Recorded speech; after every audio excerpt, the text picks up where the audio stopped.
All right, we're going to turn to the panel now and ask them, how did our Yoopers do? We have to say, we did catch them in a bar in the UP and asking them some questions. And sometimes when you're put on the spot, you can't totally remember. But Patrick, how'd they do? My first lesson is for everybody here in the audience. If you're at a bar and a camera comes up to you, go the other way. That's my first word of advice. So we had three main questions there. There's one about the Michigan State tree. There's one about forest and water, and there's one about forest certification. Well, Bill, what do you think about state tree? State tree's a white pine, fabulous tree. It really speaks of the history of Michigan. So what built Chicago after the big fire? It was our white pine and our red pine.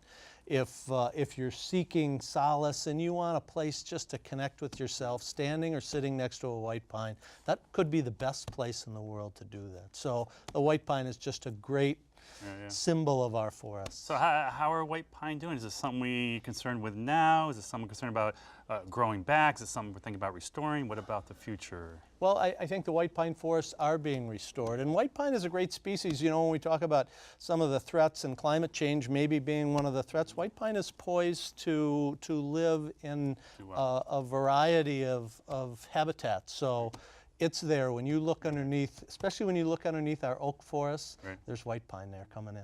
So John, forest and water connection, boy, we better know that here in the middle of the Great Lakes. Yeah, I mean, when you think about the Great Lakes, you think about water, right? And the reason we have such clean water and so much beautiful water is because we have great forests.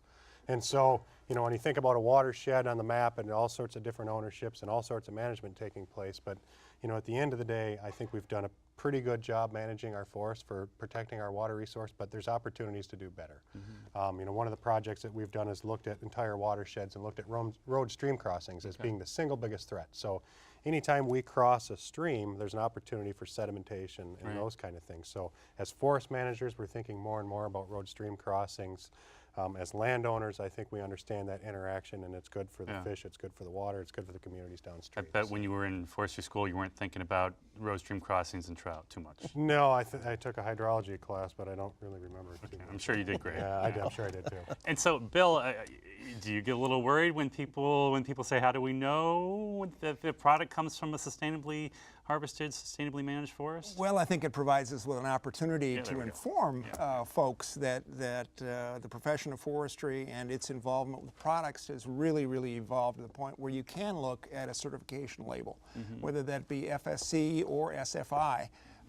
Between those two systems in the United States and Canada, most of the public and industry or investment lands have been certified. SFI is certified 200 million acres now. So looking for that label on the product is important. I think I would just piggyback a little bit on what Bill said, and Patrick pointed out the fact that even though people are in the UP and they work with the forests and they live about them, that still there's a lot of misinformation out there that people can constantly be educated about our forests and ways to work with them. So is there a role for your various organizations to play in that education, that outreach, that expanding that knowledge base? Yeah, I think in the Department of Natural Resources, that is one of our goals and objectives. We want to talk to the public. We want to talk about clean water. We want to talk about clean air. We want to talk about sustainable forestry. So you hear us have those conversations, and hopefully you'll hear more of those conversations when we talk about the values, the timber value, the recreation value, the ecosystem services. All of those are important, especially in Michigan. That's who we are. Forests really make up a big part of the public citizenry in Michigan. And so, Bill, you also involved a little bit in the further education of the forestry profession. Do you see these types of discussions?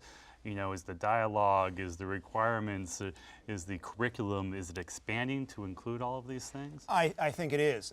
Just if you take a look at the accreditation standards, forestry schools and natural resource programs around the country, you see an evolution from a fisheries or timber silo-based organization to this holistic view. So I think we are seeing that without question. Now, in terms of my role as a retired person, my role is primarily to enjoy these forests.